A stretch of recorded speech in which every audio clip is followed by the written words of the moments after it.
ఎటువంటి అవకాశాలు ఇవ్వరు. మళ్ళా మీకు మళ్ళా వచ్చేసారి ఓట్లయితే మళ్ళా ఇచ్చిన గుర్తుపెట్టుకోండి. వాళ్ళకి అవకాశాలు ఇస్తే వాళ్ళు మాయమాటలు మనం నమ్మితే మళ్ళీ ఏం చెప్తారంటే మళ్ళా మినిస్టర్ కూడా గేట్ కార్డు రానియరు వాళ్ళు. ఇప్పుడు మళ్ళా అధికారులకు వచ్చినాక మళ్ళా మన గేట్ కార్డు రానియరు వాళ్ళు. వాళ్ళ మాటలు నమ్మొద్దు మనం. ఎందుకంటే ఆయన ఏమంటాడంటే సార్ ఉద్యమకారులకు పెన్షన్ పోతే ఏం మాట్లాడుతున్నారా 1,00,000 మంది సభ్యత ఉంది టీఆర్ఎస్ అంటుండు.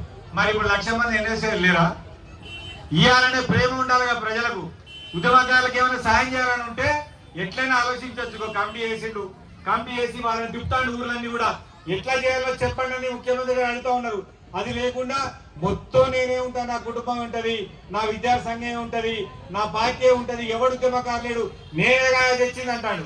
అటువంటి అహంకారాన్ని పొందబెట్టినటువంటి చరిత్ర ఉద్యమకారులకి దక్కుతుందని కూడా ఈ సందర్భంగా తెలియజేస్తూ, మరి మిత్రులారా ఇప్పుడు మన మంత్రి గారికి స్వాగతం సుస్వాగతం.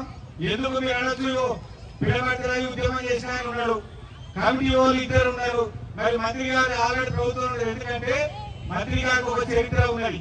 2010 సంవత్సరంలో తెలంగాణ ఉద్యమం చల్లబడ్డప్పుడు మంత్రి పదవికి రాజీనామా చేసి తెలంగాణ ఉద్యమాన్ని బతికించారు మన మంత్రి గారు.